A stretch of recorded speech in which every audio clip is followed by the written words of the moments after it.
имавме две консултативни средби или состаноци со новата пратеничка група на ВМРО ДПМН и Коалицијата за подобра Македонија, каде што на начин на дебата беа утврдени нивните барања, кои што денеска се вградени во овие уставни амандмани, за кои што ќе кажам неколку збора подоцна. Синоќа касно, од кога беа текстовите подготвени, ги споделивме со новата пратеничка група. Касното исто така добивме потврда да денеска еве владата на Република Македонија ги утврди нацрт амандманите.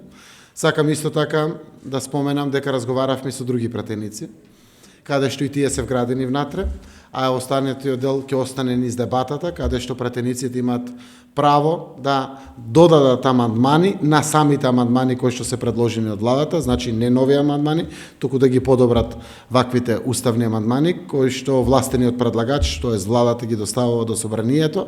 Зборувам за пратениците Панчо Минов и други пратеници кои што верувам дека на ваков транспарентен начин ќе предизвикаме доволна мотивација да навистина повлечат одлучни и одговорни чекори и се вклучат во поголемо парламентарно мнозинство. Мојата желба е да бидеме максимално сите вклучени, тоа значи сите 120 пратеници, и ќе продолжам како председател на владата во дискусијата и понатаму во фазите кои што предстојат во наредните месеци, се до конечно утврдување на нацрт амандманите.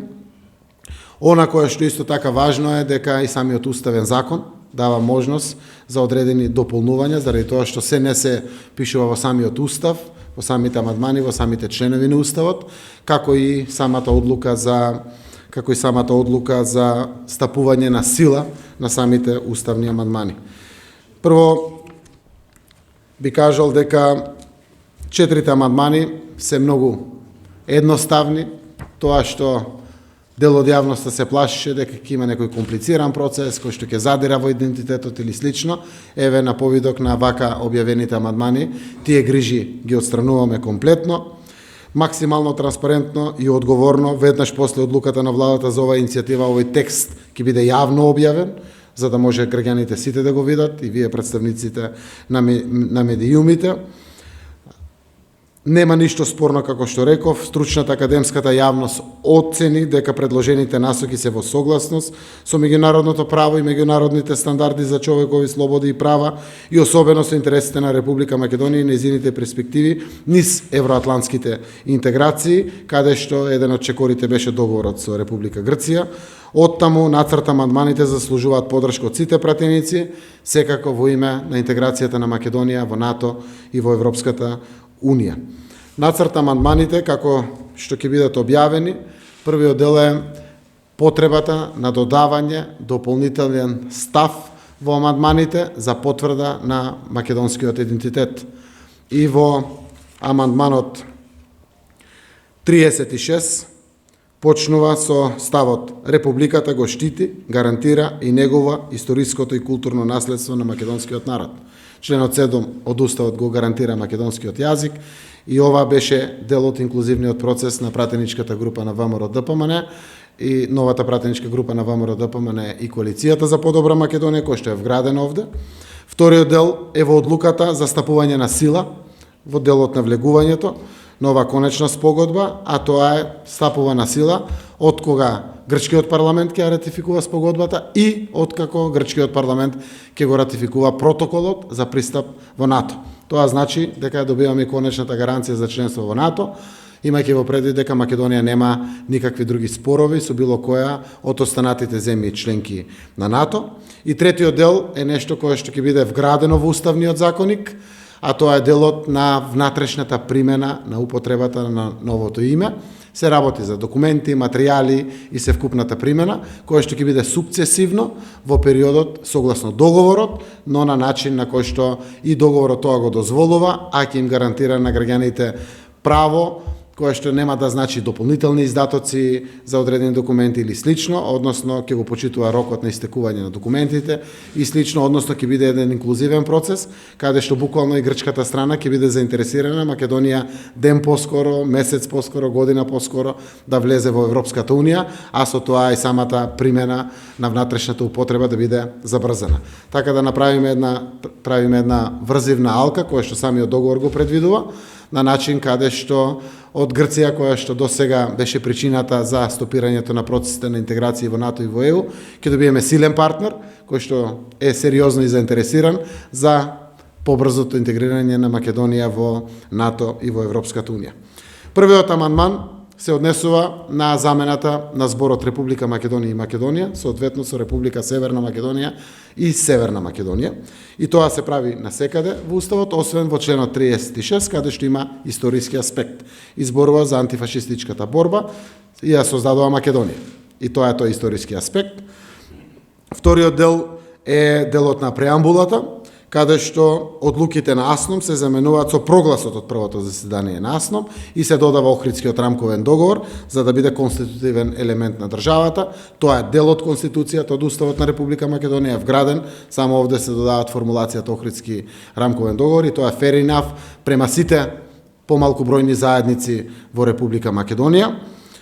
Третиот амандман се додава само еден став, а тоа е Републиката го почитува суверенитетот, територијалниот интегритет и политичката независност на соседните држави, која што дава посилни гаранции за трајност и неповредливоста на границите со Грција овде, иако се однесува за сите соседи, честно е тоа да го кажам, за да се отстрани и овој страф кој што евентуално би бил некоја причина во иден период. И четвртиот амандман покрај потврдувањето на македонскиот идентитет стои дека Републиката ги штити правата и интересите на своите државјани кои живеат или престојуваат во странство и ги унапредува нивните врски со татковината, токму тоа е за диаспората наша, која што останува грижата, но на еден европски начин е направена преформулација на членот 49, за да не предизвика одредени други пречки во иднина. Републиката се грижи за припадниците на македонскиот народ кои што живеат во странство. Републиката при тоа нема да се меша во суверените права на други држави и во нивните внатрешни работи. На едноставен начин е прецизирано, но конечно е отклонета било која бојазност од двете страни во преговорите за било што во иднина да представува пречка во градењето на пријателството помеѓу Република Македонија и Република Грција. Имате образложение на сите амандмани, таму во самото образложение, кое што ќе го видите како објавено, се дават сите детали, дел од тоа веќе го кажав. Треба да знаете дека со секој амандман оди одлука. Еден дел од таа одлука е токму од кога стапуваат на сила и секако составен дел на нашиот устав е уставниот закон, кој што, како го отварате уставот, го гледате на крајот како уставен закон, затоа што одредени работи кои што произлегуваат од договорот не се вградуваат во самиот устав, туку се вградуваат во уставниот закон. Тука ќе биде и делот на предлогот, еден од трите предлози на новата пратеничка група, но тука ќе бидат и дел од договорот кој што апсолутно представуваат преточување на одредби од самиот договор во самиот уставен закон. За мене е многу значаен и самиот процес кој што како причина интеграцијата на Македонија во Европската унија и НАТО се создаде во Република Македонија и првиот исчекор е направен, двотретинско мнозинство е обезбедено за прв пат во Република Македонија по вакви важни прашања како што е уставот. Секако имало и други гласање со двотретинско мнозинство, но за вака важни прашања за еднината на граѓаните на државата е обезбедено. И јас апелирам на вистина да продолжиме во процесот на диалог, во разговори со секој пратеник. Пратеникот е влече својата независност директно од граѓаните и своето право на одлучување. Сите знаеме дека ниту постои можност за подобар договор, ниту постои можност за друг договор.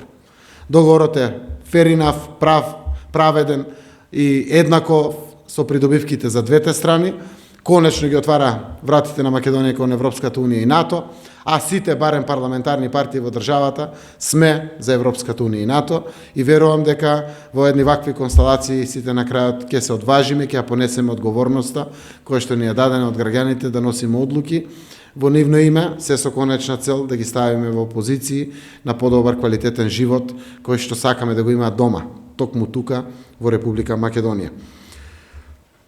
Оттаму Собранието на Република Македонија како законодавен дом е институција, а пратениците се народни избраници кои ќе ја донесат одлуката слободно, следејќи го интересот на граѓаните. Сега е постапката за нацрт амандманите, која што е проектирана од денот на доставувањето во рок од 30 дена, се проектира пленарната седница во рамките на 30 дена работат и Уставната комисија и Законодавната комисија.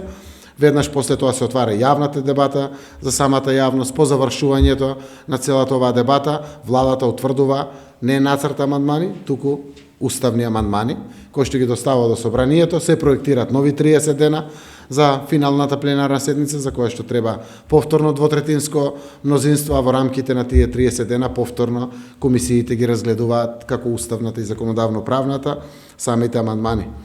Од тука апелирам да продолжиме со инклузивен процес. Јас ќе бидам целосно отворен како прво извршната власт, за да учествувам во сите овие процеси, посветено со време за дебата и дискусии, секако во духот на договорот и во рамките на договорот да дадеме максимално можни причини да се вклучат колку што е можно поголем број на пратеници.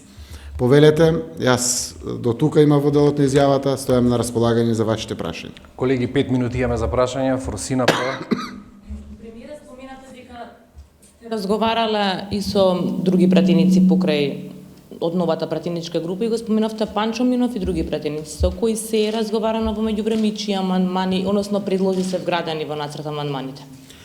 Еве вака, значи еден дел од овие иницијативи беа во дискусијата на самите пратеници на пленумот и на Уставната комисија која што се одржа во фазата за отпочнување на постапка за потребата за утврдување на потребата за отварање на Уставот.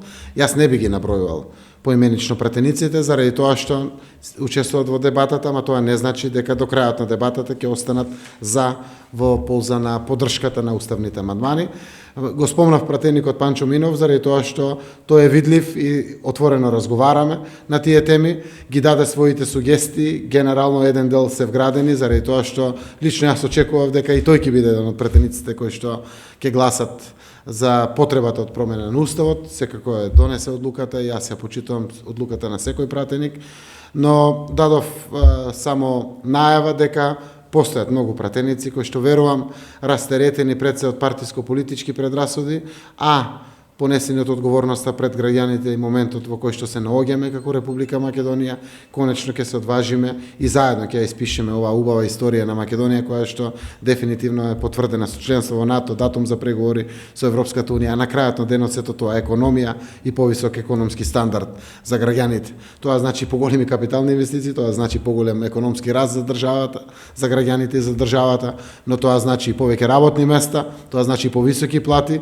тоа значи младите да не останат овде, сите овие вредности кои што се зборуваат од независноста на Македонија досега. Дали Борка Патеменуго фалсат?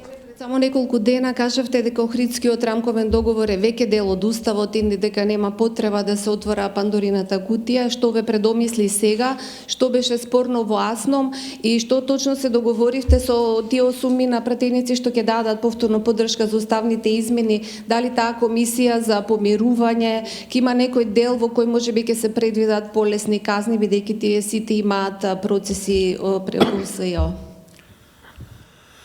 Добро, прво, како што реков и денеска, Охридскиот рамковен договор и досега е вграден целосно во Уставот на Република Македонија, а приликата и аргументацијата која што беше дадена во целата оваа дебата со пратениците и овде во владата, беше дека кога се отвара веќе Уставот, редот е да биде вграден и насловот Охридски рамковен договор како конститутивен елемент, затоа што тоа е дел од нашата конституција, од нашиот устав и затоа и на крајот пресековме дека треба да остане. Целата негова импликација, како што реков, е во самиот устав. Со пратениците, прво, не се сите осомничени луѓе или обвинети луѓе внатре и тука треба да направиме јасна дистинкција и разграничување. Потребата од тоа што се случи на 27 април, сите знаеме дека беше една кулминација на севкупната поделеност политичка, пред се интраетничка, би ја нарекол во државата, но најповеќе политичка, е причина да го отвориме процесот на помирување, низ кој што ќе дискутираме. Се усогласивме да формираме координативно тело во рамките на парламентот, веројатно понеделник или почетокот на идната седмица, на координациите ќе биде утврден неговиот состав, неговиот председател, пополека ќе се работи на деловникот на неговата работа и на сите детали на кои што ќе биде насочен. Уште еднаш потврдувам пред сите дека сите сме согласни дека мора да внимаваме за владење на правото, за правосудските реформи во државата и слично, но секако постојат начини како да се изнајдат алатки за помирувањето во државата да биде испратено и испорачено пред се во највисоката инстанца, тоа е парламентот на Република Македонија, за да очекуваме по вертикала да се случи севкупно помирување во ова наше и текако многу поделено општество. Пратениците се исто така одговорни луѓе, тие се многу свесни за потребата од помирување, но многу се свесни исто така и за вниманието на кое што треба да бидеме посветени во процесот на реформите, во процесот на мониторингот на Република Македонија, пред се од Европската Унија, но и од НАТО, заради тоа што владење на правото и таму е исто така важно, за да можеме да ги испорачаме или ги очекуваме датумите кои што се важни кај нас, а тоа е рана пролет наредната година да го завршиме подпишувањето на протоколот со НАТО, да почне ратификацијата во сите парламенти, а тоа да не предизвика проблем во ниту еден парламент од земјите членки на НАТО, а 2020 на почетокот или дај Боже и крајот на 2019 да станеме полноправна членка на НАТО, соодветно на тоа и на Европската Унија. Нашата надеж е дека јуни 2019 година ќе отвориме поглавја, а тоа е возможно ако навистина ги испорачаме сите оние реформи кои што се важни, а една од најважните е владење на правото. Така да ќе водиме транспарентен процес во постапките на помирување, постапки кои што верувам дека будното око на јавноста ќе ги следи внимателно на начин на кој што ќе успееме на крајот да направиме комплетна инклузивност, целосно помирување во нашето општество, заради тоа што и на крајот и тоа е важно, ако сакаме да имаме подобра Македонија, вредна за достоинствен живот овде. Но прашање последното. За делот на АСНОМ се осврнува на прогласот од АСНОМ, наместо на одлуките на АСНОМ. Зошто? Заради тоа што би предизвикало одредени проблеми, тоа ако остане во одредени можни идни времиња на соработката помеѓу Македонија и Грција. Зошто е тоа така? Дел од одлуките на АСНОМ велат македонци од Грција и Бугарија обединете се. Тоа не е пријателство. Прогласот го нема тој дел и заради тоа конечно се осврнуваме на прогласот на АСНОМ, кој што апсолутно зборува за единството во државата, кој што зборува за демократијата, за државотворноста на државата, за слободата, за човековите права и слично, и тоа е фер пристап на градење на пријателство. Впрочем, договорот или спогодбата со Грција е воспоставување на трајно пријателство со нашиот јужен сосед Република Грција. Зборувавте дека уставните амандмани може само да се подобрат, но не може нови да се предложат, односно само владата може да предложи. Затоа јас ќе се свртам на оние 4 пратеника што се од Билал Касами и од Алијанса за албанците, кои што имаат своји барања. Дали се овие пратеници сигурни, како ќе го исхендлате се во ова со нив и дали може да рачунате дека во овој момент имате 80 пратеници, бидејќи они контролираат четворица од тие 80. Значи дали го надминувате тој проблем бидејќи со нивните барања на овие две партии? А знаеме кој се тоа да влезе јазикот во уставот и да се замени бројката 20% со албански народ. А тоа е првото прашање. Второто прашање, рековте дека дел од уставните измени ќе стапат на сила од кога ќе биде ратификувано тоа во грчкиот парламент, за да се обезбедат одредени барања што имаат пратениците тука, но дали тоа е во согласно со договорот и грците дали знаат, односно дали е комуницирано со грчката страна дека вакво нешто ќе следува, бидејќи договорот беше јасен што поминува кај нас додека не се ратификува тоа во нивниот парламент. Добро, и пратениците, но и политичките раководства на Алијанса и на Бесан апсолутно се свесни за деловничките процедури кои што постојат овде, но како политички партии и како пратеници во парламентот го имат своето право. Тие настапуваат согласно своето право. Јас се одржав состанок уште пред првата седница, исто така со господинот Зијадин Села, се видов во парламентот со пратениците од Беса, кои што дискутираа и на седницата на Комисијата за уставните измени, токму го отворија и ова прашање. Јас дадов свој придонес во учеството на ова прашање. Имам целосно разбирање. Знаете дека сум растаретен човек и апсолутно ова предизвикува суштествени измени кои што не се од карактерот на заекнувањето на идентитетот или од карактерот на Охридскиот договор кој што го спомнувам како наслов или слично. Свативме и заклучивме на крајот дека е легитимно право. Тие се сепак опозиција, може да го отворат ова прашање. Не мора да значи дека треба да биде веднаш затворено прашањето. Остануваме на располагање за отвореността на ваквите прашања со конечна цел во градењето на едно општество за сите, кое што ни е важно, буквално на сите граѓани, на сите политичари, на сите пратеници во Македонија во периодот кој што доаѓа. Јас само можам да дадам мој позитивен однос на ова. Секако овие пратеници застапуваат политички субјекти, но и лично како карактери се недвојбено одлучни за нашата интеграција во НАТО и во ЕУ, тоа го кажа и во дискусијата на Уставната комисија дека ова нема условеност со нивното гласење за НАТО и за ЕУ, односно за ратификацијата на договорот со Грција, тоа го потврдија, а и веќе потврдија преку отварањето на потребата за уставните промени. Така да верувам дека на вистина легитимното демократско право го има секој. Гледате како се отвараше и одделот на опозицијата, па дури и одделот парламентарното мнозинство во одредени дебати за што треба да размислуваме во иднина или слично, така да парламентот е одличен форум да разговараме за сето она кое што представува грижа на граѓаните, на дел од граѓаните, на одредени етнички заедници или слично, затоа што тие се институциите кои што тоа го решават.